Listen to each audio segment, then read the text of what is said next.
NFL Week 7 as it flies by, and we are now in the middle of a lot of buys and weeks where we'll have teams that'll be off. It'll be a little more difficult for your fantasy lineup sometimes, but we'll still have plenty of games to play, and we'll be talking about every single game here in Week 7 with Eric. How's it going, buddy? We were 3-2 again last week, so right back to our norm at that over 500. We've had 1, 2, and 3 week, and then 5 others at 3-2.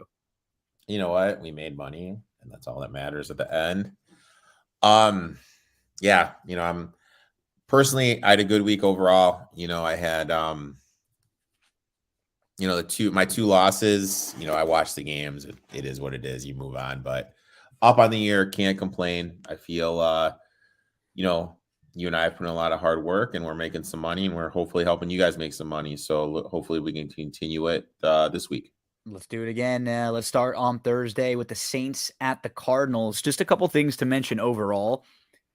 Unders 57, 36, and 1 through 6 weeks. Scoring average 43.2 points per game. Games have gone under the closing total by an average of 1.7 points per game.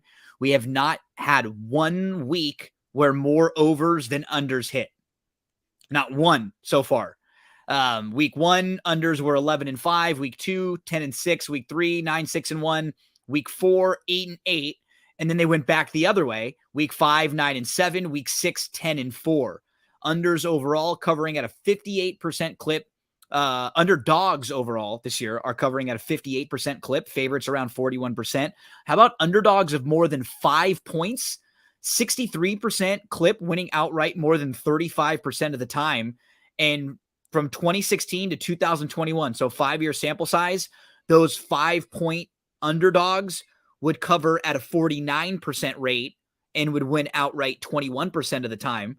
So we're seeing unders and underdogs. League-wide passing average factors in yards, touchdowns, interceptions, sacks is down from last season and the pandemic season, and it's the first time that it's this low since 2017. So we probably have a good enough sample size now where we can take some notice and say, yeah, it's a down scoring year. A couple different reasons for that, but just some things to monitor when you're playing this week as we dive into Thursday. In particular, these primetime games have been ugly, Eric. They have been ugly.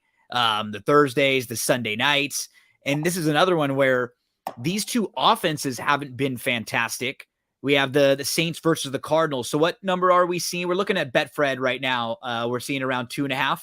Yep, 2.5. Talk to us a little bit about Saints Cardinals, the Thursday night game. Well, obviously Hopkins is back, which is a big boost. They did lose Hollywood Brown, who's going to be out for the season. And they made the trade for Robbie Anderson. Who knows what that'll do and how much that'll help them. But Robbie Anderson, who was traded from the Panthers there. 2 picks. How the hell? Why are you trading 2 picks for Robbie Anderson? I know. He's going to get cut anyway. I know. He was literally going to get cut the next day, and you could have signed him off of waivers. Which makes zero sense. Pick the guy up.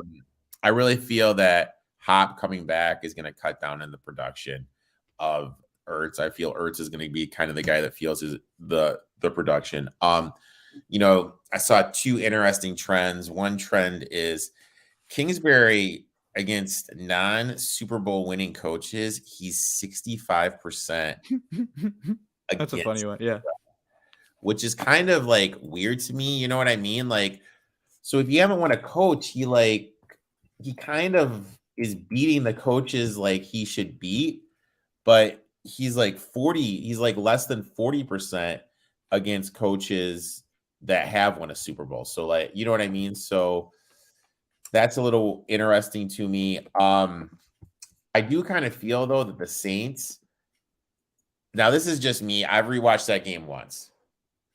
If Lattimore is playing, I feel like the Saints win that game because he would have made that tackle on Jamar Chase. I very much agree. The Saints still should have won that game even without Lattimore, and they are dealing with so many injuries. Again, I just kind of feel like they have it like figured out. They have an offensive identity figured out. They're losing a lot of pieces. I kind of feel Dennis Allen knows what they are, knows what their strengths are. and him and Carmichael, it took a little while, but they figured it out. They've just had some bad breaks, the double doink in London, not making a tackle on Chase. I think they're headed in the right direction. This line has kind of shifted a little bit because they are going to be without Landry and Michael Thomas again. We don't know who's at the quarterback. It's sitting at 2.5, but as soon as this gets to 3, I'm going to get involved in the. I'm going to be on the Saints side too. I mean, the Cardinals, there are just so many negative things when you look at the Cardinals. They average just 4.1 air yards per completion, tied for lowest in the NFL. They're starting left guard Pugh. He's out for the season because of injury. And he was their best lineman. He had a blown block rate of just 2%. He was the only Cardinals offensive lineman without a penalty this year. Now he's out. They already had a backup center starting. He had a 33 pass blocking grade. 33. He allowed 6 pressures, 2 sacks, and a quarterback hit. Overall, Kyler's not playing well. The offensive line is not playing well. They're banged up. Now we just found out that Marquise Brown's going to be hurt. He was actually one of the kind of nice pieces on their team. They kicked a field goal from the 5-yard line on their opening drive last week. And then following that, they failed on a 4th down. They punted 3 straight times. They missed on another 4th down. They lost a fumble, failed on a 3rd 4th down try. And then they scored a touchdown, not offensively. It was a defensive touchdown. And then they missed the extra point with a backup kicker.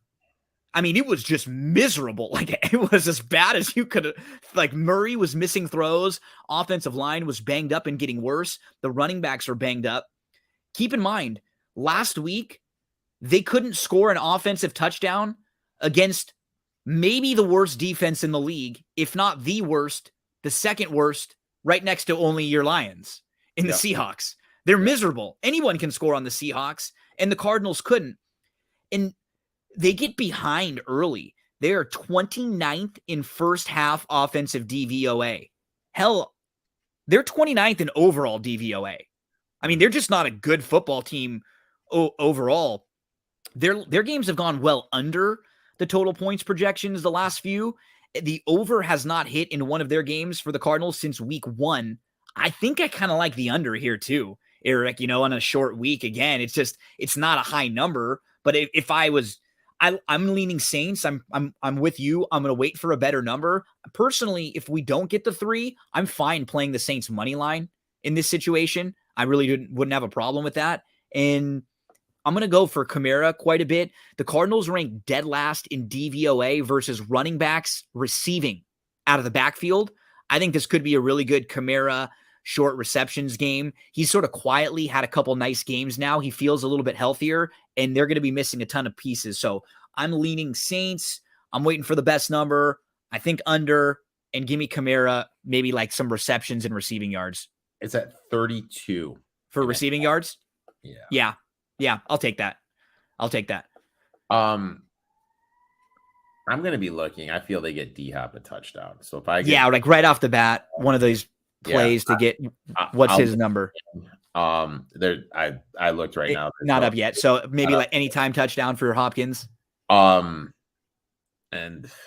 Olave is the only game in town. Like, yeah, he's it. I mean, his over under.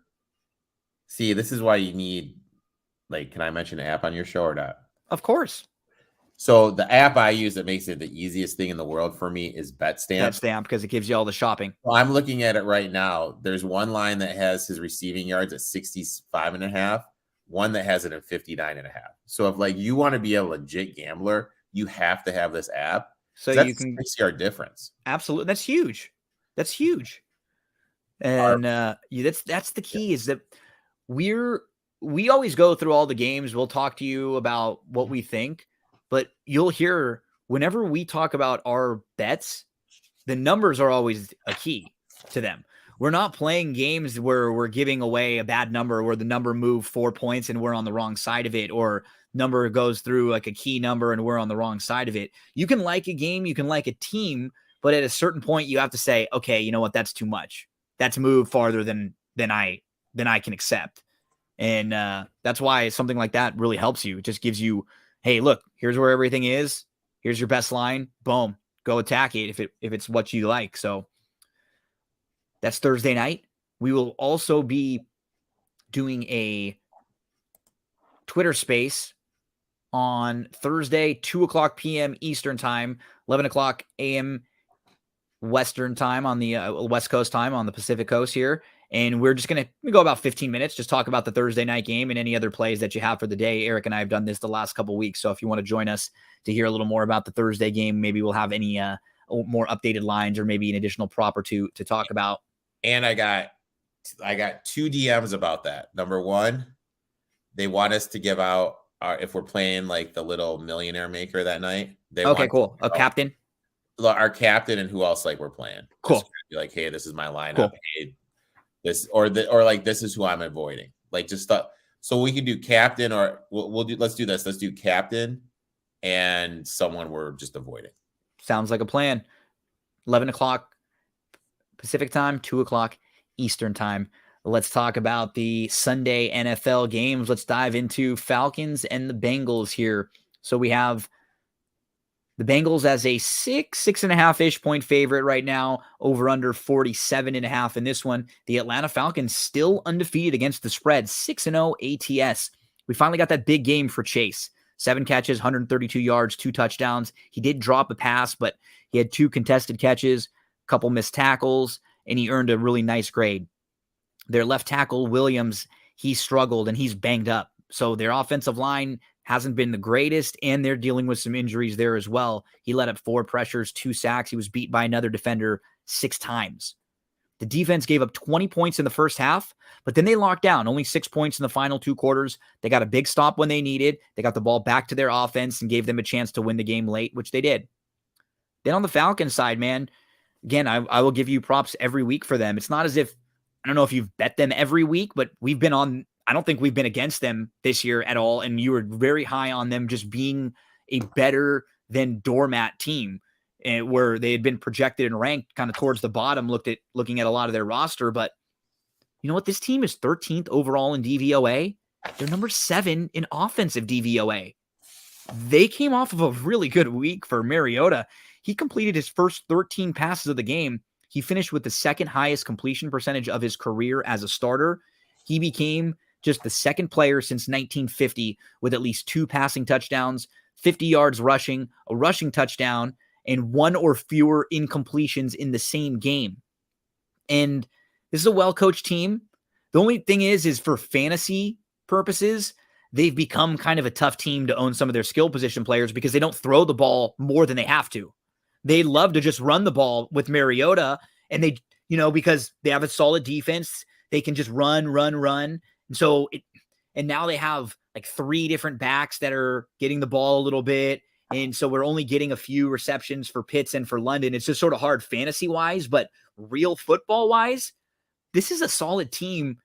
I mean, if I'm going to wait a little bit, because if this gets up to 7, I'm absolutely jumping in then. If it doesn't get up to 7, I'm going to jump in anyways, but I'm going to wait because I'm going to continue to play the Falcons thinking they're a little bit undervalued. I don't think the Bengals are a touchdown better than them. And so I mean, one of these weeks the ATS numbers, they'll probably start to even out at some point, but this isn't normally a team that's like a good ATS team is a team that's sort of just been killing everybody and they're pretty big favorites and the numbers haven't caught up. You don't usually see a team like this that's been a dog all the time that just keeps covering. And again, they're, almost a touchdown dog here. Yeah. Interesting. You mentioned Mariota. I was looking at quarterbacks rankings and standard dropbacks. There are only 31 quarterbacks ranked. And the reason is Marcus Mariota hasn't attempted enough passes to qualify.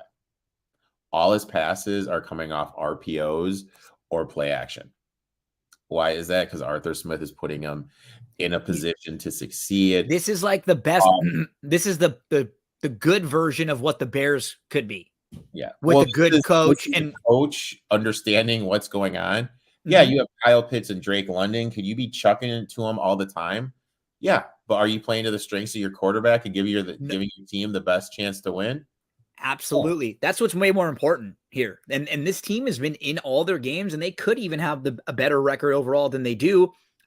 This number just feels too high. I mean, I would honestly take this thing at anything over a field goal. And so right now, I'll wait for a better number. If it doesn't come down, this is fine where it is right here. 6.5 is fine. But if this thing goes at 3.5 or 4, I would still be leaning Falcons at over a field goal, because just right now, everything that we've seen from the Falcons, they've just been a better football team than the Bengals. Yeah. And who are the Bengals? Like, you're looking at Zach Taylor's 40% ATS as a home favorite. You look at their games, they haven't really been that impressive. I can make a case that they should have lost to the Saints. You can too last Absolutely. week. And they did lose to a Dallas team without Rush. I mean, without Dak. I mean, there's some of their losses aren't great, and the loss to Pittsburgh. They've been in all their games. And again, looking at DVOA, these two teams are right next to each other, 12 and 13. And that's just one metric, but by the eye test, I've been much more impressed with the Falcons. Like, they feel like they have an identity. They can run the ball well. Their defense is solid. Their coach, I think they have a better coach that puts them in a better position to succeed. I like them here in this spot. I like the Falcons. The Bengals gave up 228 on the ground to the Saints last week. Falcons are the top DVOA. This Bengals defense, for as good as it's playing, it can be ran on. But it's kind of like 6.5. I kind of wanted the 7. Yeah. Kind of lurking back and waiting to see if we can get that 7. Yep. And hoping we can. Yeah, that's a smart thing to do if you're on the Falcons side. You just wait around for the 7. If it's not there, if you still like it, which I'm fine with it at 4+, but let's see if we can get the best part of the number here, and definitely even a little money line sprinkle on that one. Let's continue along. Browns Ravens, big divisional game here. The Ravens, they have spent the most time of any team in the NFL this year leading, and they're 3-3. They've been in the lead of games more than any other team. It's because they have collapses again. They've now had 3 losses, all 3 of them this year, when they've had double-digit leads, and they've blown at least a 10-point lead in all of them. The secondary ranks 28th in the league. They give up an average of 267 yards per air through the game. In the fourth quarters alone, they've allowed 552 yards and 6 touchdown passes through 6 games. And now they're going to be without one key piece of their secondary, Williams. He dislocated his wrist back in week 5. Heck, even Justin Tucker missed a field goal last week. It's been almost a full year. That guy's about as perfect as can be. Again, though, we look at this team, they could be 6-0 or anything between the 6-0 and 3-3 that they are. Lamar's had some really bad second halves. He had 2 turnovers in the last 3 minutes of the game that completely cost them the game last week. One of the keys for them, Lamar, when targeting Mark Andrews on a 3rd down and 7 or more to go, he's 6 for 9 for 60 yards and 4 first downs. When he's targeting any other Raven that's not Mark Andrews in that situation, 3rd down, 7+ yards, 6 for 15, 61 yards, 3 first downs. They need Bateman to get healthy. He wasn't fantastic, but with the options that they have, he at least gives them a little bit of a stretch the field and, another NFL caliber receiver. And they may need to go pick up another receiver. I don't know if you noticed this at the end of the game. So after they had the turnover, the Giants had the ball up by 4, and they were going in for a touchdown, and Harbaugh was telling him to let his guys let him score. And the Ravens had all 3 timeouts left, and they were down by 4. If you make him kick a field goal, it's only 7. And you have the ball back with the chance he was trying to get it to 11. I don't know what he was thinking. Yeah. No. He was like, he had a total space out moment where he forgot the score. He didn't know what he was doing. It was one of those games where it's like, he's making bad decisions. Lamar's making bad throws. Tucker looked really bad. That was a bad loss for them. And the Browns talk about bad coaching. what the hell was Stefanski doing? He just stopped running the ball in that game. They're only down by 11. It's not like you're down by 21 or by 4 scores. And he stops running the ball against the rush defense that was bad. So now you make it really easy on New England. Your strength, you're not even continuing your strength against their weakness. You're going to your weakness against one of their strengths all game. Yeah. It didn't make any sense at all. It made zero sense. A couple things. Number one, you mentioned the receiving issues. I know one of the popular names is DJ Moore to the Packers. DJ Moore to the Ravens He would be fantastic. That'd be a great fit. Kind of makes sense to me. Me too. In terms of I don't know what's going on. Is Lamar worried about his contract? Is he worried about getting hurt? It just doesn't seem right there. They're inventing ways to lose games. They just have a lot of issues going on, and I don't understand why, because this is a good coaching staff. Yeah. You mentioned about Stefanski. Can you guess what Stefanski's cover rate is against teams in the AFC North? So in division, let's say, let's go 48%. A little less. Are you ready for this? Let's hear it. He is 15%. What? ATS. 15? He has one cover, against teams in the division. In the division, the only team he has covered. Oh, sorry, he's got 2. He's got 1 against the Steelers and 1 against the Bengals. He has yet to cover a game against the Ravens. Wow. They were 4 for 15 on third down last week. They lost time of possession by more than 10 minutes to a team led by Bailey Zappi. And we'll talk about Zappi in a minute. He's looked fine, but it's a quarterback that didn't go through training camp, that was a third stringer. Didn't go through training camp taking reps and is a third stringer. They're 31st in defensive efficiency. I don't understand. They don't have guys on their defense that are that bad. Some defenses you look at and you're like, hey, they're just a bad bunch of players here. This team shouldn't be that bad on defense. They are bottom 5 in both pass and rushing defensive DVOA. It doesn't really make a whole lot of sense.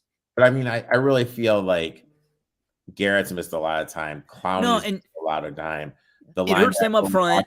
Is on who's the key to the middle of their defense. He's out. Ward's been hurt.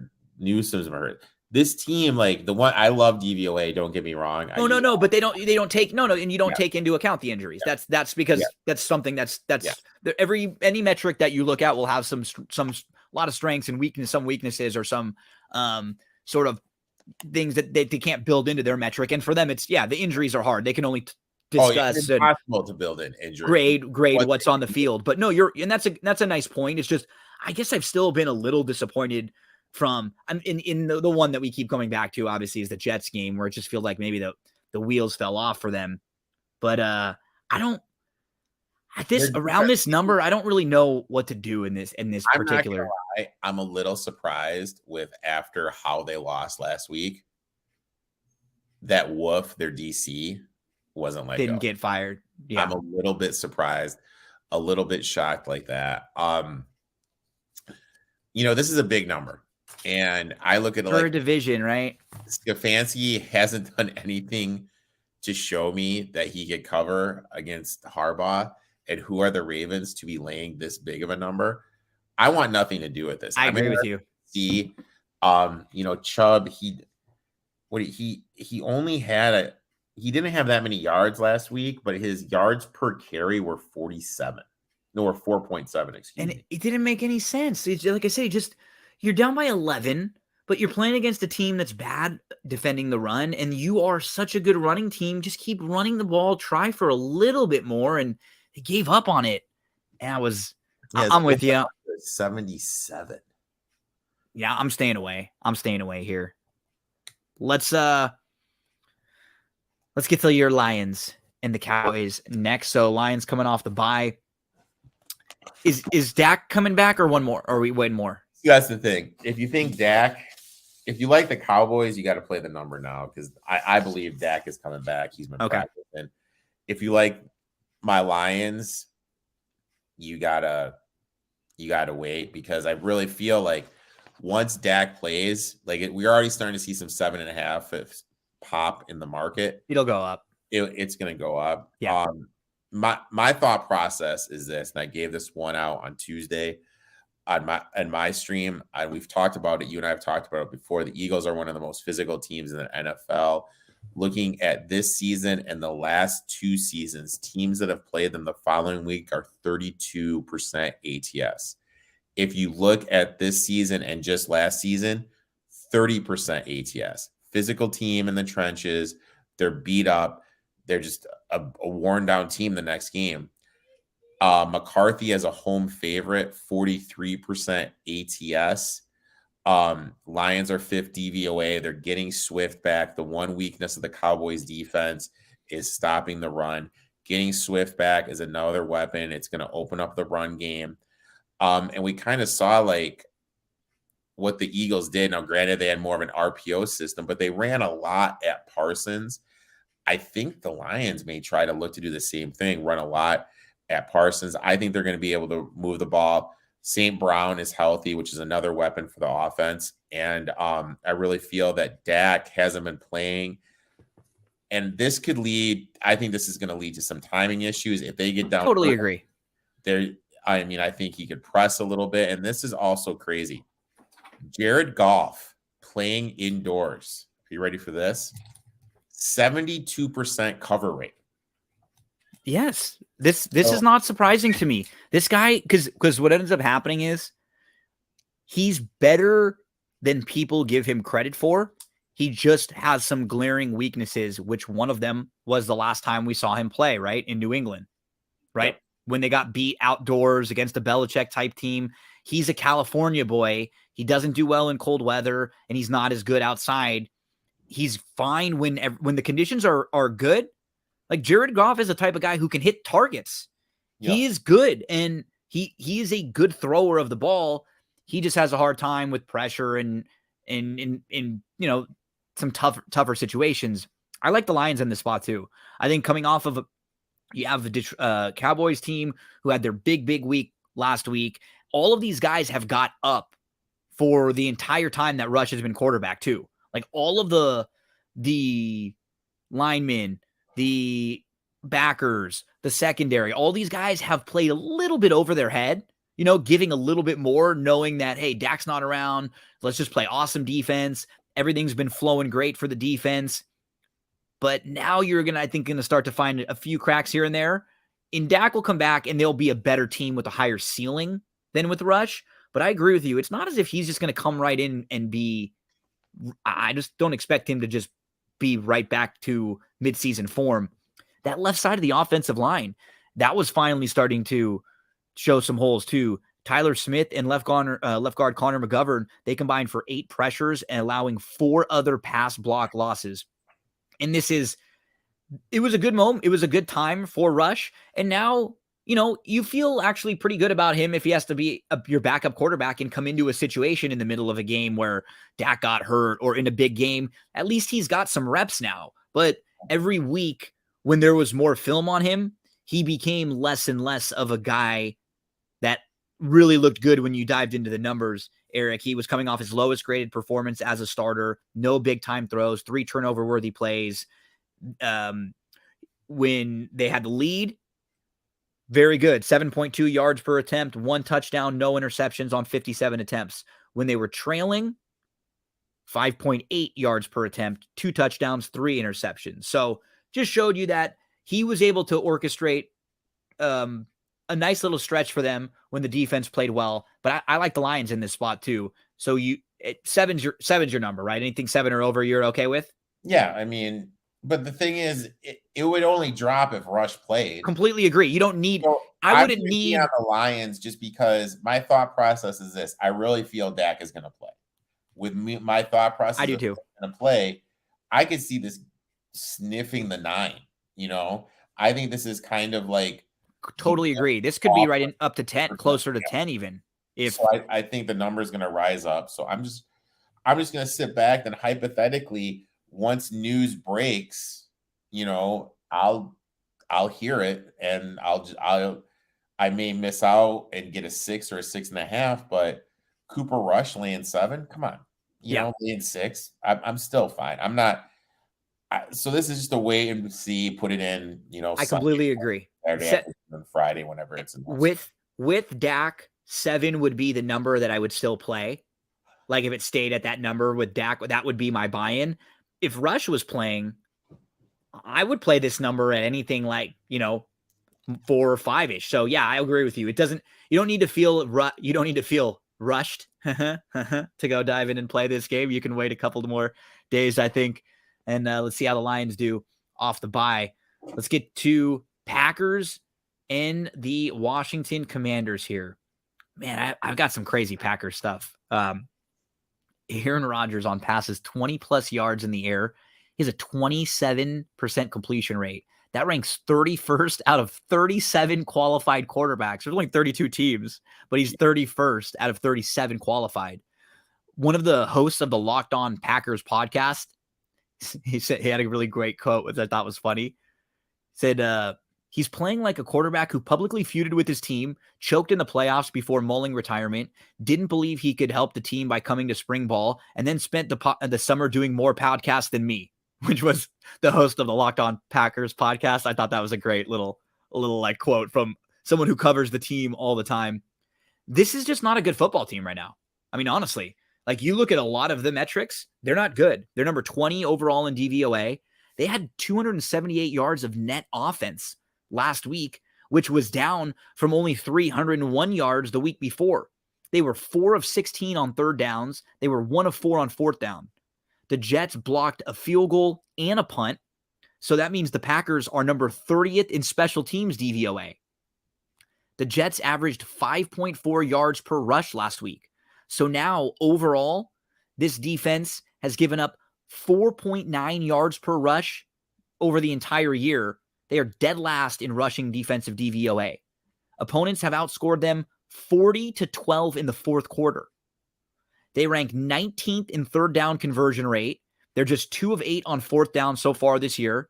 They've only converted half of their red zone trips into touchdowns. On Sunday, they didn't even get into the inside of the 20-yard line.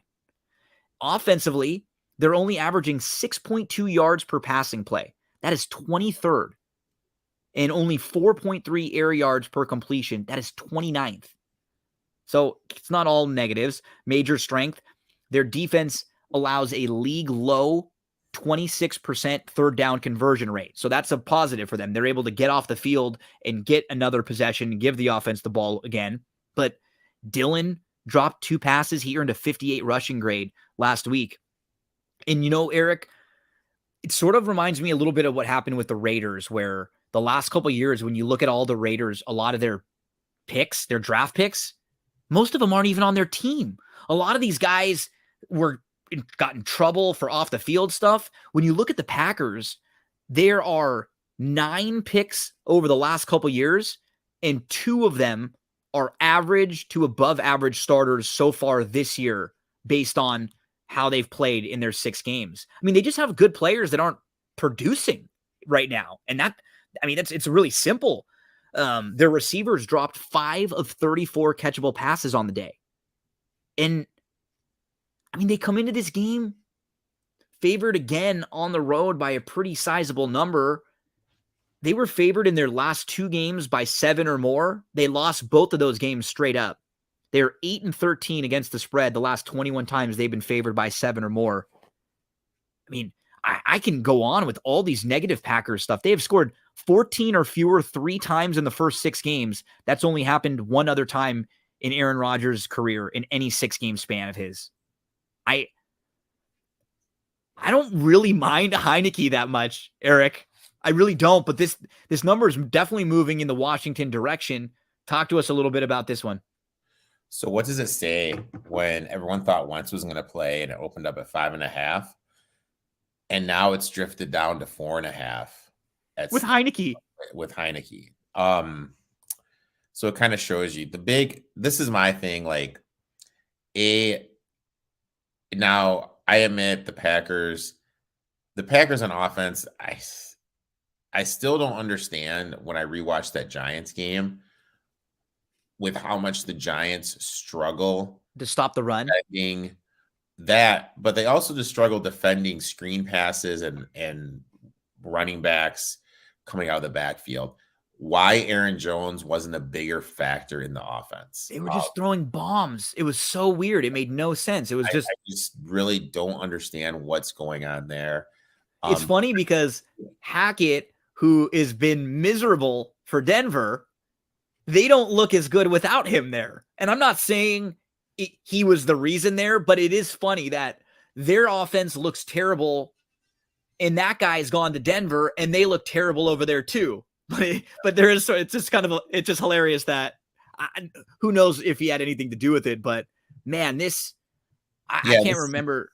It's not that surprising either with their offense. The one thing that surprised me though is defensively, they're really bad. They drafted some rookies who just aren't playing well, like you said. Yeah, you're right. They put a lot of bank in rookies that aren't producing. That's why their defense has struggled. You know, they are 32 DVOA, and every running back that has played the Packers has gone over their rushing prop total, with the exception of Leonard Fournette. And that was that weird game where the Bucks literally had no wide receivers and they were just stacking the box. So Fournette only had 35 yards rushing. So with that being said, I locked in. I just did it right now because I got an alert that it popped. Brian Robinson at over 52.5 yards rushing at plus money. Lead backs are averaging 73 yards rushing per game against the Packers. Robinson took over for the Commanders with a 61% carry share. And also, like, once you get the running game going against this defense, it's going to open up the play action. Heineke can run a little bit too. Yeah. He can move his feet a little bit. And the thing I noticed with the Commanders is they stopped using play action passing with Wentz because he's holding on the ball. I think with Heineke there, he's going to get the ball out quicker because he's not. Wentz has mentally just lost it. I'm sorry. He's done. He's gotten. He's just not. He's holding on the ball. He's second guessing himself. So I think Heineke. I think this is going to improve it. You look, for as bad as they've been on offense, the Commanders' defense is 11th DVOA. I think they're going to give some struggles to the Packers. This is a pretty big number. I locked it in at 5.5, and I locked in B-Rob over 52.5 yards rushing. Okay, so far, let's mark down. We wouldn't mind New Orleans. We'd be okay with Atlanta. New Orleans, if we can get if we needed to, plus 2.5. We'd be okay with the Falcons at plus 6.5. We would also definitely be okay with the Lions at 7 or over if need be. And then, I'm on the Commanders here at home. I think it's a good spot for them. I think they'll be a little bit more, maybe just the quarterback change maybe will help them a little bit. Plus they're on extended rest. Yeah, they can run the ball against this team. Everybody can run the ball against them. And, it's not like I think the Commanders are a good football team. It's just a good spot for them. It's like another good spot for them at home. And they're playing a Packers team that's really struggling on the road right now. And just struggling overall. And I just don't think should be laying this kind of numbers at all with the way their offense has been playing. So we're on Washington. Anything else you want to mention before we move along? I need to look back at the Heineke splits and see what his relationship was with that relationship. Sorry, target share. But you know what I mean? Like no, because everybody has their own guy that they go to a little bit more. Was it McLaurin? Maybe I think was he a little heavier with him or? So I kind of look at that because I really feel like people have kind of forgot about Terry McLaurin all this. Yeah, you're right. So maybe this would be a good spot for it. Oh, big news! I just got an alert. Your boy Sammy returns to practice. Samuel Darnold, seeing those ghosts out there for the Panthers. So I think he could be a little bit forgotten. I'd look to him in DFS as a dart throw. But that's it for this game. Let's continue along to Colts Titans. So the Titans come off their bye. We played the Titans and we've caught them in a couple good spots this year. But when you really start to dive into their metrics, they haven't been one of the greatest teams this year. I mean, I think they're 19th overall in DVOA. They've gone 3 and out 30% of their offensive series. That's second to last. They average, just kind of think about this in a simple sense. Their average drive is 25.4 yards, and whoever they're playing's average drive is 37.4 yards. So right off the bat, whoever they're playing is getting like 12 more yards per drive than them, time in and time out, which is one of those things that's like hard to sustain these numbers, right? I think we've caught them in some good spots there. Tannehill, one of the best on first down, 27 for 37, 328 yards, 4 touchdowns, no interceptions, and 8.9 yards per attempt. And I think, if you sort of think about why in their team, it's probably because a lot of people expect them to run the ball on first down, right? With Henry there, because when they stack the box, like you would expect, Henry versus 8-man defensive boxes, 35 carries with 3.7 yards per rush. He's been hit at the line of scrimmage 60% of the time. Versus 7 or less, that number bumps up to over 4 yards per rush. So right there, you see, I mean, less up front. It's going to be better for Henry. I don't really know if I have the strongest opinion on this game. You have the Colts who come off that monster game for Matt Ryan. He threw 58 passes, 392 yards, 3 touchdowns.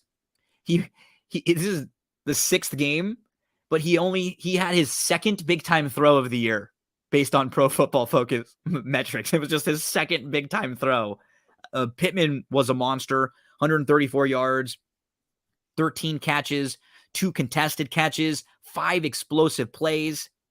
And Matt Ryan passed Dan Marino for 7th all-time on the passing yards list. He has 61,500 career passing yards. And if he continues at this current rate, so this year he's averaging 294 passing yards per game. By the end of this year, he's likely going to be 5th all-time. And the only people who are going to be ahead of Matt Ryan, most likely in a couple months, will be Tom Brady, Drew Brees, Peyton Manning, and Brett Favre. His name's going to be right below them. That's pretty crazy.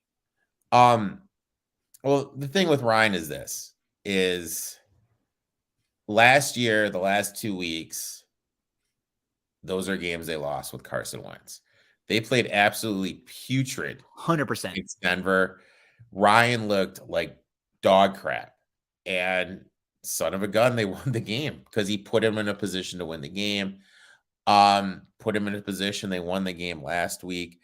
My worry with the Colts was, is their offensive line fixed, or was the injury, because the Jags did have a very key injury we'll get to when we talk to them up front, was the success the offensive line had protecting Ryan because of the injury? You know what I mean? Like, what is it? Did they figure it out, or is it because the injury Circumstance? Yeah, I don't know.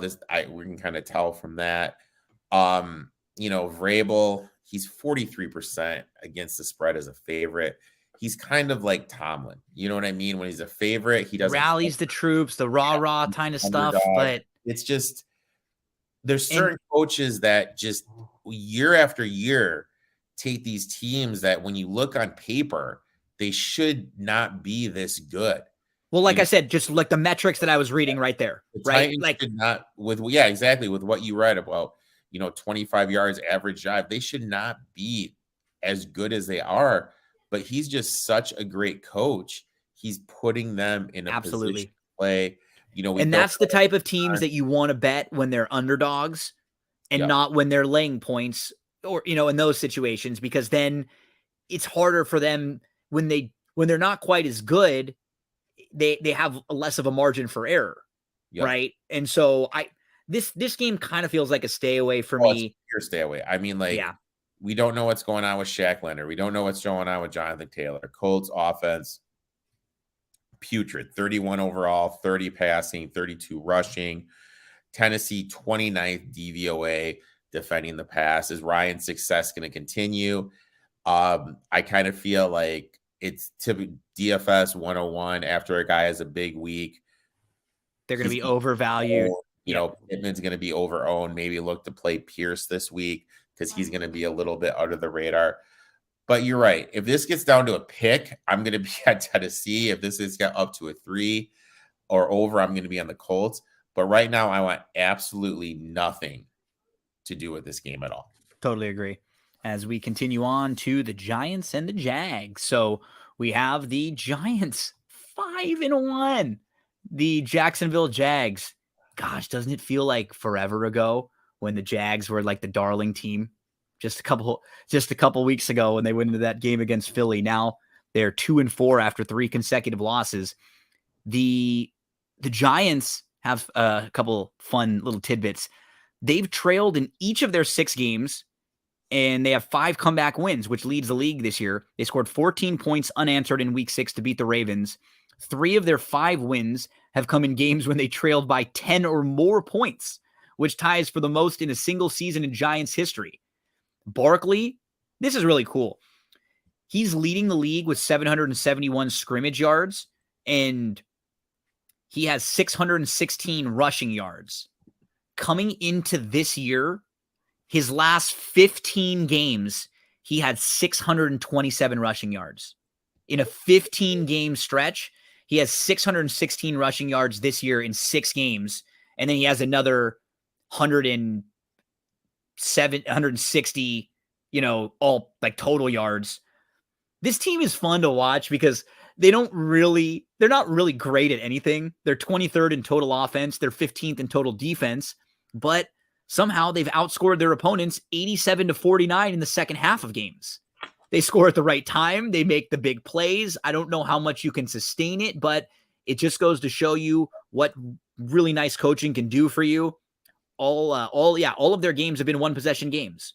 Only team in the NFL that's had every game decided by 8 points or less. Daniel Jones, 4 game-winning drives this year so far in their 5 wins, but they do have the 27th ranked rush defense. They allow the second most yards per attempt in the league. And just looking at these two teams, what the Jags really want to do, they want to run the ball. They had 3 running backs last week with over 50 yards. It hurts you in fantasy now because Etienne and Robinson are splitting it up, and they threw Hasty in there for a long run last week. But the offensive line played better. Their starting 5 only allowed 3 pressures on 28 pass blocking snaps. But, Walker had that bad penalty late that extended the drive, and their rookie linebacker, Devin Lloyd, he really struggled in coverage there on the Jag side. But you can see what the Jags could do well in this matchup here because the Giants aren't that great against the run, like we were saying. And if the Jags really want to stay faithful to the run, they could probably wear them down. Any thoughts on this Giants-Jags game? The Jags are a 3-point favorite here at home, 42 in the total. So I'm going to absolutely butcher this name because you know how good I am at names. Yes, I do. The best player no one has ever heard of is Lorenzo Fatakusi. He is a defensive lineman for the Jaguars. When he doesn't play, the pass rush is non-existent. Because this guy is like Vita Vera. He just eats space, and he allows Allen, he allows Walker to get home. He's questionable. I don't know if he's going to play or not. Obviously, if he doesn't play, I really think that opens stuff up for the Giants. I think the Giants are live here. If he does play, this is going to be immediate shot in the arm to the defense. It's going to help Allen get home. It's going to help Walker get home. So that's a big thing for me. Number 2, what the Jaguars have is kind of like what the Saints had back in the day with Reggie Bush and Mark Ingram, with James Robinson and Travis Etienne. And I feel that Doug Peterson really hasn't figured that out yet. and how he should be using him, I agree. he's not using him the correct way. Completely agree. Etienne, I feel, is getting too many carries In He's between. yeah, Yeah. Get him out in space. Use yeah, him like he's got to be the Bush type guy. And then yeah.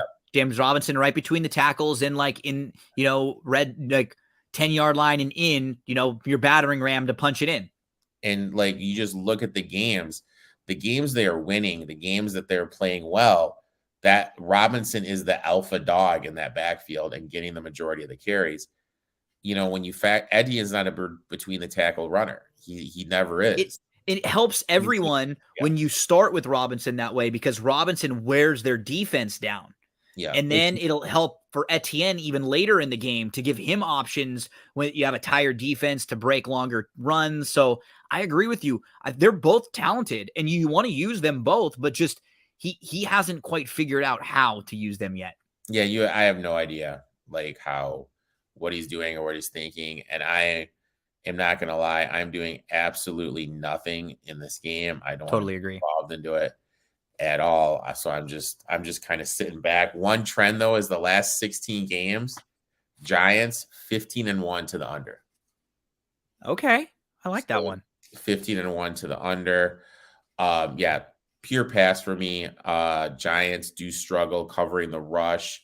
Maybe throw Robinson out there because he's going to be underpriced this week in DFS. So that'd be the only thing that I go to. Let's continue along, Eric. We're up to Bucks Panthers. Start us off on this one. We have the Tampa Bay Bucks as an 11-point favorite on the road. And you just mentioned that Sam Darnold is back practicing. So Carolina, they may have a full complement of quarterbacks coming soon. I mean, you may have Sam Darnold, PJ, Baker, Corral, all to pick from. Take your choice. It's just like Well, I mean, the reality situation is like this. Or Corral got hurt, right? Did he get hurt? He's hurt. He got hurt. He's done. So he's out. The reality is this. You know what you got with Baker. You know what you got with Darnold.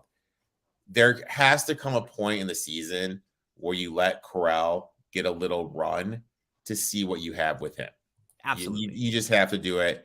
So that way you need to do with your future. That's obviously once he's healthy, that is going to happen. That's number one.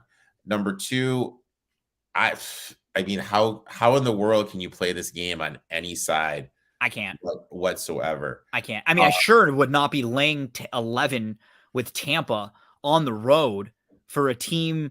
I mean, like they have major weaknesses. Their offensive line allowed 8 pressures, over 20% pressure percentage allowed. They can't score in the red zone. They had 3 first-half field goals. They went 1 of 4 in the red zone and 0 of 2 in goal-to-go situations. They were playing against a Pittsburgh team that was missing most of its secondary and Watt. That was the first time that Pittsburgh has won a game that Watt hasn't played in since they've drafted Watt. They were 0-7 before that. And so they're missing Watt. They're missing a bunch of the secondary. And then Pickett gets hurt. And Tampa still loses that game. Trubisky comes in and goes like amazing. He looked incredible. He was 9 of 12 for 144 yards in like a quarter and a half. He had a game-winning drive, and then he had a quarterback sneak that kind of iced the game. I mean, Tampa is dead last in the NFL with 3.1 yards per rush. They averaged 3.3 yards per rush on 71 first down carries. Yeah. And they were 0 of 2 on goal to go against Pittsburgh. They had been 7 of 8 in their first 5 games, but they're 3 of 9 in red zone conversions in the last 2. And in those red zone possessions, the running backs have carried the ball 18 times for 12 yards, 2 touchdowns, and a 0.67 yards per carry, 0.67.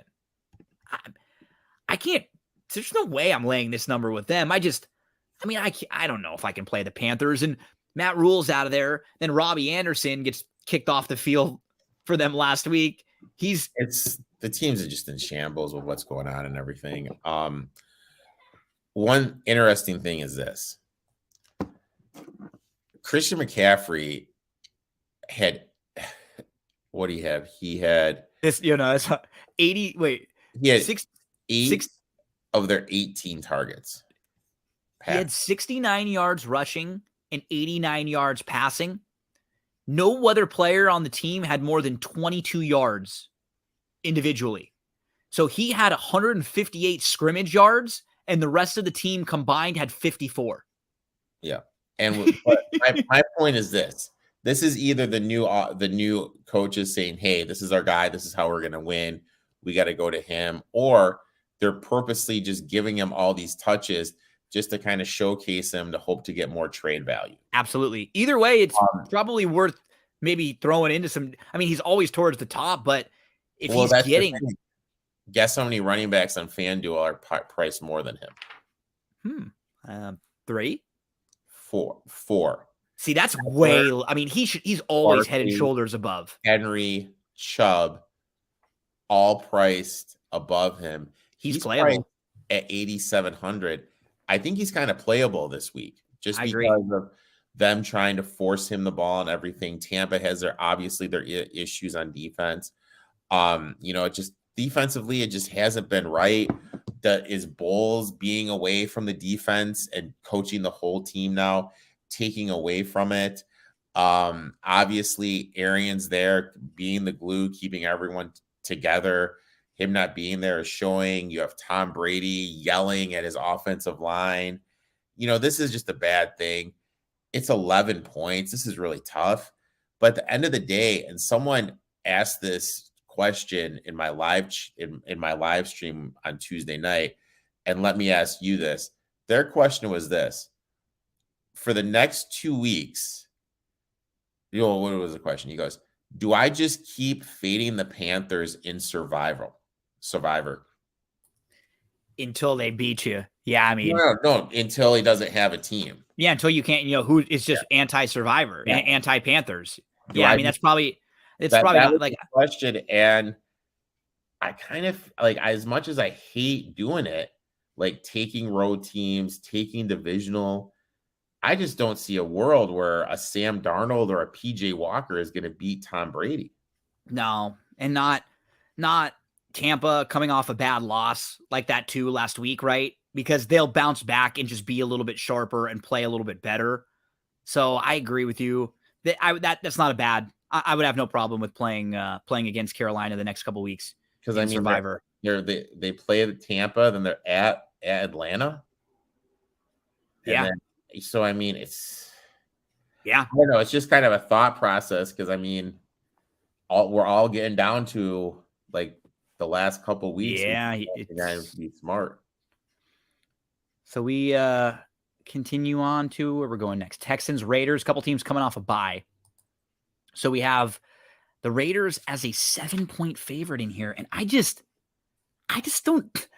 don't know if the Raiders should be a touchdown favorite. I really, their pass defense through 5 games, 83 attempts on their pass defense, 71 completions, 812 yards, 4 touchdowns, no interceptions. They have given up an 81% completion rate with 9.2 yards per attempt, and they've defended 2 passes. 2 through 5 games. I mean, they ran the ball well. Jacobs was 3rd in rushing yards heading into their bye. He had accounted for 91% of the rushing yards for the Raiders. On the Texans side, they've only been outscored by 13 points overall. The defense has kept them in games. They've only allowed 19 points per game. That's 13th in the league in the top half. This number just feels too high for me for a Raiders team that I don't think should be a touchdown favorite over anyone. And the Texans, every time they're in a game, they make it sort of ugly. They muck it up. They make the other team make a mistake or two. And at 7, I'm absolutely in on the Texans.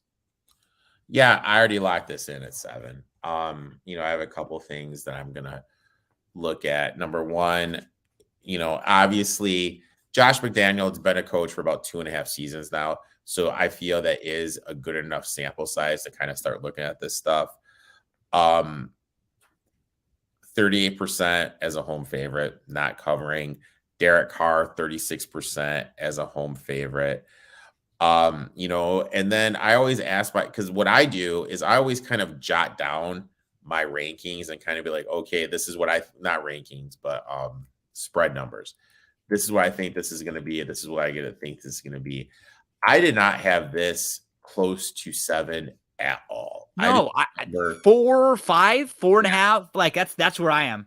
That's where I would have said. Number is insanely over. I'm all over it here. I locked him in at the 7.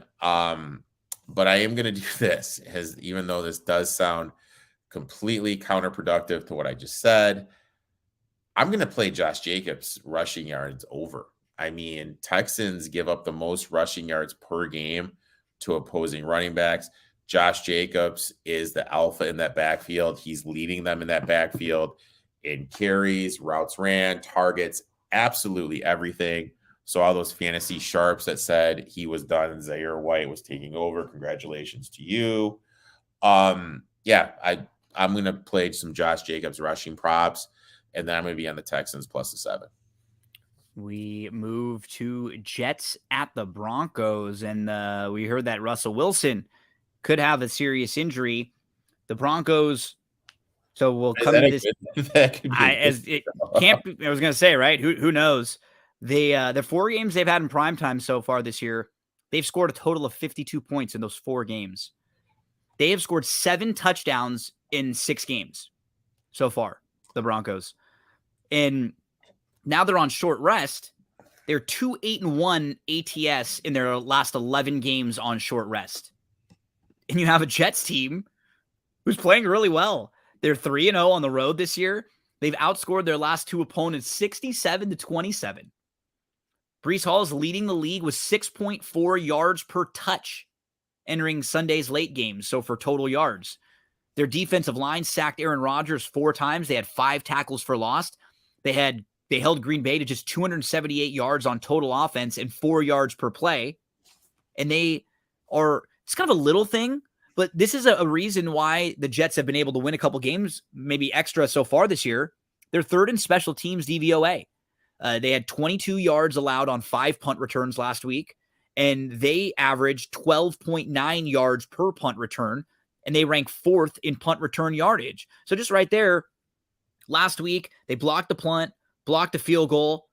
They were really good in punt coverage, and they're really good in their punt return yardage. Like little things like that. But when you're a team that doesn't have the best talent on the field all the time, those are things you have to do, Eric, to win on the margins, those little things like that. And I'm not ready to say that Robert Saleh is some great coach yet. You and I were very critical of him and his defensive struggles that he's had, last year and coming into this year. But you know what?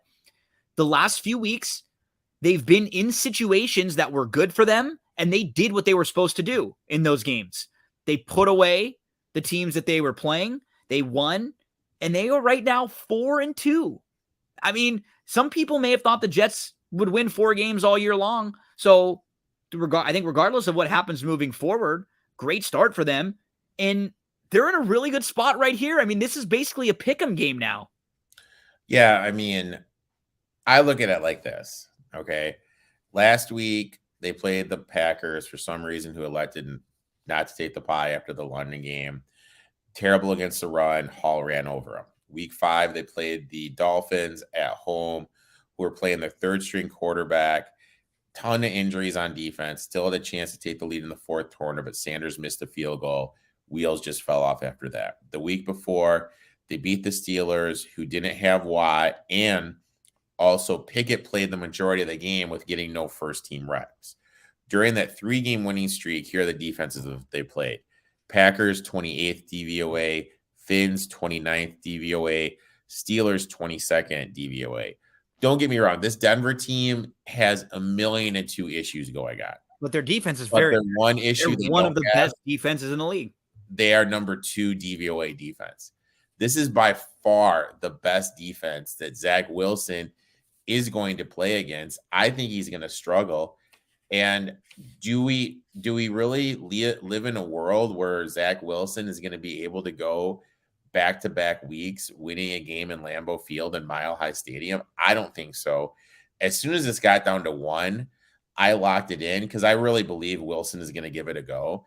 And even if Wilson doesn't give it a go, with what you're hearing, like maybe Melvin Gordon, Judy will start to get like the ball where he wants it. Maybe the offense will look a little better. This is, for me though, this is just a bet on the defense of the Broncos making Zach Wilson's life hard. Yep. And this is the time to play against the Jets because they're very highly valued right now. But I'm staying away just because, especially a few days out with maybe we'll know a little bit more about what's going to happen with some of the injuries on Sunday when we talk at 11 o'clock a.m. Eastern time over at BTV Bets on our 4th and Inches preview show. Let's move to KC, San Francisco. Eric, and the 49ers are just so banged up again.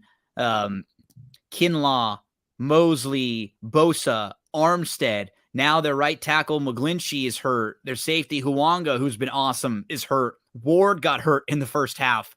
And that banged-up defensive line gave up 168 yards rushing to the Falcons. Jimmy G was just 4 for 11 for 72 yards with 2 interceptions on throws of 10-plus air yards. And the special teams had a negative EPA 3.5, which is 21st in the NFL. Their special teams isn't great. And they're not running the ball with Debo a whole lot. 3rd straight game with only 2 rushing attempts. Now 4 games in a row with less than 12 rushing yards. Last year, he finished the year, his final 8 games, he averaged 42.8 rushing yards per game over that stretch. And they're not running him at all. The Chiefs come off of that really big game against the Bills. So they were up for that one. But they do go on the road here to San Francisco, and they're a 2.5-point favorite. It was the 33rd time that Mahomes has had 300 career passing yards in a game, or 300 passing yards in a game. He trails only Marino for the second most in a player's first 6 seasons. Remember, Mahomes only played 1 game in his first 5. So it's basically 5 seasons for him. Kelsey had his 31st game with 100 or more receiving yards, and he's going to break the record next time he hits 100, or he'll tie it next time he hits 100 with Gronk, who's had the most ever. They moved the ball pretty well in the second half until the final 2 drives, 3 and out, and then an interception. That ended up being the difference in the game for them against the Bills. I mean, I would have loved to play San Francisco in this spot here heading back home, but with all their injuries, I'm just a little bit worried. Like I could see Kansas City blowing them out in versions of this game. This is a great San Francisco spot because Kansas City just had their big emotional game against Buffalo. I'm just going to stay away though because of the 49ers injuries, Eric. I think I'm trying to outthink myself on this game too much and the injuries are worrying me, so I'm going to steer clear. So this was a 3 this morning when I was looking at stuff. I'm looking right now at BetStamp. Every shop except for one that I play at, and I play it a lot, is has dropped it to 2.5, which I find really interesting. I'm waiting because, like you said, you hammered out all those injuries. I think this number is going to get up to 3 again. I think it'd even go to 3.5. I'm going to be on the 49ers. I say it every week. There's certain coaches I take as dogs, certain coaches I fade as favorite. This is their spot. Absolutely. Shanahan, 60% ATS as a dog. Jimmy G is a absolute insane 13-3, 81% ATS as a dog. I know Kansas City is 13th DVOA, versus the rush, but they do struggle covering running backs in the receiving game.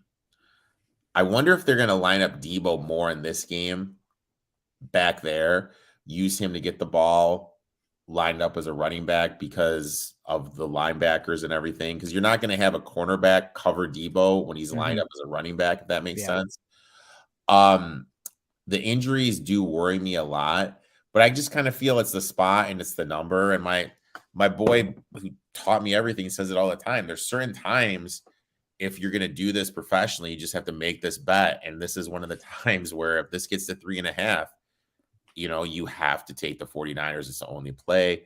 Right now at 2.5, it's kind of dead to me, and there's nothing to do, though. Let's get to Seattle versus the Chargers. So the Seahawks are a 6-point underdog on the road here. The Chargers are a 6-point favorite, over under 51.5. It was a nice game for the rookie Walker running the ball.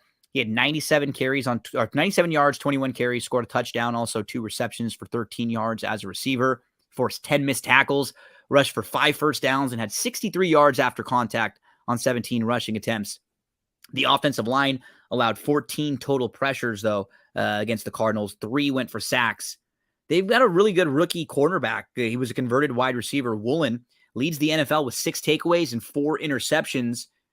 And Geno Smith, still 4th in total QBR, 1st in completion percentage, 3rd in touchdown to interception ratio. The Chargers, again, just don't look good. Even when they win, I was really high on them coming in, and I know they have a ton of injuries. This is a team that's struggling on their offensive line. Now they're struggling against the run. Now they're really struggling without Keenan Allen, and it doesn't look like he's going to be. Do we know yet for sure with Keenan Allen? We have no clue. Okay, and absolutely no clue. So we'll know a little bit better by Sunday, but I just don't know why this number is this big. It feels a little big. I mean, it was at 7.5, and now it's this. This is good, but it's still. Yeah. I still think this is bigger than it should be. Let me say this. I'm not going to play it at this because you're absolutely right. We missed the better part of the number, but even here, I don't know why the Chargers should be laying this many points. And Seattle's offense is very competent and capable of scoring. I didn't get the best of the number, but I have no problem being on the Seattle side here, just, in general with the way that this game could shape up. Yeah, I want nothing to do with this game at all. I look Carroll 57% ATS. You got the teams coming off Monday Night Football on the angle that we've talked about before, where teams they're only 48% ATS. Chargers have offensive line issues. Herbert has his rib issue. We mentioned Keenan Allen, J.C. Jackson. He got benched in the Denver game because of poor play. Seattle.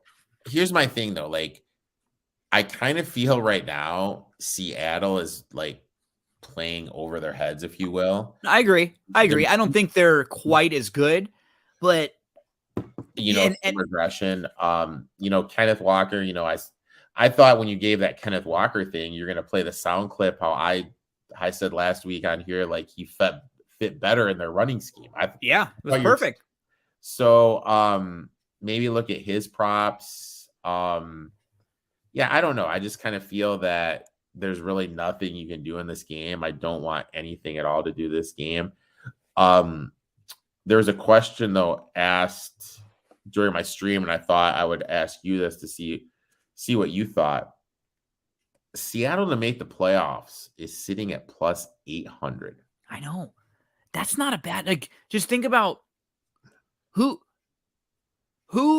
in the league have you really been all that impressed with, or how many teams? And that's my way of looking at it. Do I love Seattle? Do I think they're, the greatest team in the world? No, their defense is terrible, but they've already stacked a few wins, which is nice. And I just don't trust anybody else. I look at the teams in their division right now. I think they look the second best in the division behind San Francisco, I would say. But now, San Francisco's got all the injuries in the world that we're talking about. 2 holes. The Rams have had every member of their offensive line hurt, and now they just lost Noteboom again. Yeah. They've had of their healthy offensive line, they've had, I think there were 8 or 9 at the beginning of the year. There are 2 left right now for the Rams, and Arizona just looks terrible. I don't have a problem with that, man. For Seattle at 14-1 to win the division. Right? What's wrong with the little sprinkle on that one? There's just some intriguing numbers that are just out there for stuff. And that, we hit a pretty juicy one last year with the Eagles. Maybe we need to look at a team like this a team like this that's a little under the radar. Even though they're doing that. Kenneth Walker to win Rookie of the Year maybe has a little legs now. Their defense looks like they're not good, but we saw some plays being made, right? Last week was a better week for them defensively, and maybe they have some young players who can maybe start to get a little bit better as the season goes on that side of the ball. I don't like that. I mean, I don't mind that, Eric, at all. Those are a couple of really nice prices. Man, but we talked about the Thursday night football game not necessarily being great on paper, and a lot of the primetime games haven't been. How about the Sunday night game? The Steelers Dolphins here. And then Monday night is not the sexiest game in the world either. Steelers Dolphins. Dolphins are a 7-point favorite, over under 45 in here. And by all reports, it's going to be Tua back, right? I think for this one. It looks like it's Tua back. But the Dolphins, I'll tell you what, if Waddle doesn't fumble that ball, they were going to win that game. They were going to win that game. As a fumble, the wheels fell off. We've mentioned our concern. And he dropped the pass earlier in the game that turned into an interception. Yep. And that cost the Dolphins 3 points because they were in field goal range. Then at the end of the game, they're down by 6. He fumbles the ball after a long catch, which lost their chance of winning the game. He had a big game on paper, but his 2 mistakes cost his team possibly 10 points in a game they lost by 8. Yeah, it's just one of those things. I still am a little bit worried, and we've talked about it before. The Dolphins defense, they're due for some regression. I'm a little bit worried about it here, but I don't really necessarily feel like the Steelers are the team that are going to take advantage of it. Yep. We don't really know what's up with Pickett either, do we? We don't know what's up with Pickett. In a situation like this, in a primetime game, I'd actually like Trubisky in this spot a little bit more, because Trubisky's been there and done that. Yeah. Pickett, this is kind of new to him and everything. He converted a 3rd and 15 and a 3rd and 11 last week, and then a QB sneak for a first down. He went 9 for 12, 144 yards and a touchdown in about a quarter and a half. Yeah, like he looked good. An interesting thing I saw is everyone talks about the quote unquote Mike Tomlin spot. Tomlin off a straight up win as a dog is only 38% ATS. 2-5 ATS in the last 7 road games too. Just Steelers have a ton of injuries in the back 4, bottom 3rd of the league in covering wide receivers 1 and 2. I know Waddle has some injuries. I think that I think this is a Tyreek game. I think they look to get Tyreek Hill involved. Najee Harris, obviously not 100%. He's been a complete disappointment this year. Offensive line isn't doing him any favors. And are you ready to get blown away, my friend, with the statement I'm going to say to you right now? Yes. Najee Harris was my 1st round draft pick in a league. Okay. I have him in one league too. And I have one league where it's funny. The one league where I did best player available, or just like whoever was the best, I'm 0-6 in that league. I have not won a game. The other leagues where I picked the guys that I targeted a little bit more, but that was the one league where I was like, you know what? I'm just going to pick whoever, even a lot of the players that I didn't really love. I'm just going to pick best player available there. And that league has been just awful for me. So, Najee's been bad. Are you ready to get absolutely blown away? Blow me. Well, this is my running back room. Okay. And the way I draft, I have a little funky way of doing stuff. This is my running back room. I have my 2 guys I took late as flyers, James Cook and Isaiah Pacheco. Okay. And my 4 core running backs are Najee Harris, Kenneth Walker, who I took because I knew Penny was going to get hurt, Rashad Stevenson, and Josh Jacobs. Nice. If Damian Harris doesn't play, yeah, you're in nice shape. No, yeah. Najee Harris is on the bench. No, Najee's out. Yeah, absolutely. Najee's out, which is better options. Absolutely crazy to say because he was my 1st round draft pick. You have multiple better options there than Najee Harris. The Dolphins are 7th DVOA defending the run, so he's going to struggle. I can't really play this number with Tua coming back. He's still going to probably be a little bit off. I would lean Dolphins here, but I don't want to lay this number. I mean, like you said, their defense is not fantastic overall. And a lot of they've committed 21 penalties in their last 2 games. 200 yards of penalties. Yeah, and weeks 1 through 3, they were second in the league in EPA. Weeks 4 through 6, 28th in EPA. I'm staying away here. What would a total be that you would deem too high to bet on an over for Tyreek Hill? In yards? Yeah. I don't even know if that number right now. So it was the third time this year he had 160 plus receiving yards. He had 2 catches for 44 yards. So he's leading the league on deep passes. He's leading the NFL with 701 receiving yards. There have been 6 times this year a player has 10 catches and 150 yards in a game. He has 3 of them, and the rest of the league has 3. He's been a monster. What do you think? Is there a line that you kind of had it at? I mean, it feels like he's going to feed again and feast again here. It doesn't really matter who the quarterback has been for him with 3 different quarterbacks. Yeah, I don't think it matters at all. I mean, I'll probably play a prop. I'll probably say it'll be at like 80s. As long as it's not crazy in the 90s, I'm going to be on it. Let's finish up with the Monday Night Football game. Bears, Patriots. So you have the Patriots in the Billy Zappi era. So they have, you dive into their games. It's kind of reminding me a little bit of what the Patriots were last year. Some of the quotes in the write-up I was reading about on Football Outsiders said, they've exploited the bad ideas of mismanaged opponents. Last week, a Lions team that couldn't convert any 4th downs. This week, they took advantage of a poor tackling, gear-grinding offense, and we said that we were wondering why Stefanski stopped running the ball. Now, Patriots defense has forced 2 or more turnovers in 5 straight games. Opposing quarterbacks in the first half against them, just 51 of 88, 12 sacks, 5 interceptions, a 58% completion rate. The running game's starting to work for them, man, though. Like you said, Ramondre Stevenson is good. And what's cool is they have run it this year on a 3rd and 4 11 times or 3rd and 4 or more. So usually when that's the case, that's like, okay, we're not really trying to pick up the first down. It's 3rd and long. We're just kind of handing it off. They've actually picked up the first down 4 times when they've done that. Stevenson did it again this week on like a 3rd and long, and he just broke a touchdown run. And Zappi is currently the 13th graded quarterback by Pro Football Focus overall. Last week, he had a just completion percentage of 80%, no turnover-worthy plays, but he had no big-time throws. They're running the ball well, so it's allowing them to use play action successfully. He was 6 for 7 for 144 yards and a touchdown using play action.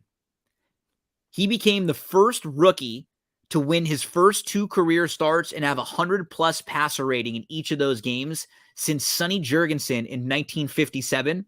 So there have been 2 quarterbacks since then that have posted 100-plus rating in each of their first 2 starts when they were rookies. One of them was Dan Marino. The other one is starting right now, let's say this. The other one started last week for one NFL team this year. Do you have any guess who that would be? So his first 2 games as a rookie, he had 100-plus passer rating in each of those. And he's still playing right now. He started a game last week. Starting a game last week as a rookie. He wasn't a rookie now, but that stat was when he was a rookie. He's not a rookie now. In fact, he's the opposite. He's older and a veteran quarterback and on his last legs. Matt Ryan? That was a good guess. Andy Dalton. Oh, no. Yeah, which was kind of tricky because he's not really like a full-time starting QB right now, but it was a little bit of a trick question.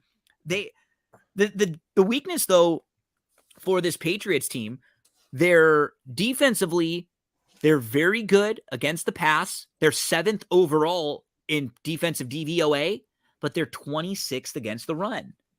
And what's the only thing that the Bears can somewhat do? Try to run the ball. I mean, that's it. They don't even really attempt to throw the ball. And if you have Fields, I don't know why they don't have more good plays called for him. It's like, let's compare Fields to some of the other running quarterbacks. Fields has 10 carries this year that are listed as designed quarterback runs or quarterback draws. So he has 10. Jalen Hurts, 27. Lamar, 22. Taysom Hill, 16. Kyler Murray, 14. Daniel Jones, 12. Marcus Mariota, 11. In one start and a quarter, Trey Lance had 9. And Justin Fields has 10 in 6 games when all they can do is run. And they just put him in spots to like not be successful running. But I don't know if the Patriots should be more than a touchdown favorite, with kind of diving into what we said and with their weaknesses against the run. I actually like the Bears in here at more than a touchdown. This is crazy. I'm gonna play this. I mean, I'm seeing a 9 someplace right now. Yeah. I am probably gonna bet the Bears to cover the game, but I'm gonna use the Patriots in Survivor. I can see that. Yeah. And Um, they're just not a high-powered enough offense to lay this type of a number, but I feel pretty confident that they'll get the job done. I just think this is too big of a number. yeah, I think the Bears defensive weakness is their passing defense. You know, it's hard to trust that Zappy is going to be able to take advantage of it. Patriots do struggle against the run. Montgomery's having a great season. I do have a little like, did you see that 4th down play when they're at the goal line? Why didn't Herbert extend the ball? You're going to lose possession anyway. Just kind of extend the ball and go after it. Try to reach it over. Montgomery's going to be great in DFS. He's going to be in my millionaire maker showdown slate thing. I think this is going to be a 7-point, like 5-point, 4-point, somewhere in that range. Yeah, I agree. Do we think, I mean, if you're the Patriots, you got to probably give this guy one more game at least, right? Bailey Zappi, you don't go back to Mac until he's 100% healthy. This guy's been better. I don't know if he's a better quarterback than Matt, but he hasn't. Mac, you're winning games, like, right? You know what I mean? It's not like they're playing really well. It's not even like the Cooper Rush stuff either, where you have a way better option in Dak and Cooper Rush was just managing. Like I said, Zappy's the 13th graded quarterback overall by Pro Football Focus in his snaps this year. He's been pretty competent. You mentioned you've played this guy before at Western Kentucky. He's a competent thrower of the ball. It's not surprising to see him succeeding a little bit here. I still think it's a good spot for the Bears at that number. So Bears, we got Bears, Texans, Lions, Falcons, and Saints. Are you okay with those 5 for us? I'm okay. I do have a trivia question for you, though. Give it to me. And it has to do with Mr. Bailey Zappi. Please. What was the other football powerhouse besides Western Kentucky that he played at? Ooh. I'm not positive. Give it to me. The high-powered Houston Baptist. He played at Houston Baptist. Oh, that is great. Houston Baptist. Their coach left to become the Western Kentucky offensive coordinator, who is now where? He's the offensive coordinator of Texas Tech. So, he's a slinger. He's a gun thrower. I like this kid a lot. I thought I actually had him pretty high on my quarterback rankings going in. I think he kind of fell because of the competition, but I was never a Mac Jones guy. Me neither. I just kind of feel like I think this guy's better. I honestly do. I think you kind of got something with this kid here, and I think you kind of let it ride, because if you look at the playoff picture, everyone's just kind of jumbled up together. Absolutely. This is a team you should be able to win with him as your quarterback. You look at their schedule right now. Right now they have, next week they're at the Jets. The following week they play the Colts. Then they have the Jets again. So they do have, I'll say it, the Jets are 4-2. They're in the playoffs right now if they were to start. So maybe next week Mac Jones comes back, because there is a quote unquote playoff team. But if he wins a couple more, you may have to start thinking, you may have, because yeah, you may have to start thinking about maybe making a switch, as crazy as it sounds. Eric, we are already through week number 7 of the NFL, and you can come join me and Eric on Sunday morning at 11 o'clock a.m. Eastern time. We'll talk all about the Sunday slate of games at BTV Bets. Come give us a follow over there. Eric, you have a ton of stuff each and every day, and the best way to give you a follow is at etoff21 on Twitter, and you can check out all the content that Eric has there. But tell us some of the stuff that you've got coming up this week. I have a podcast coming out on Friday. Also on Friday, you, me, and Jim are going to be on BTV talking some college football. Tough slate of college football to follow up after last weekend. Yeah, it was a good week last week. Yeah. Then Jim and I, we go live Saturday morning, just kind of, any key, like that's kind of the day we know, like we see who's playing and everything. We just kind of touch on who's playing, if anything's changed or anything. And then Sunday with you, and then Tuesday my stream comes out.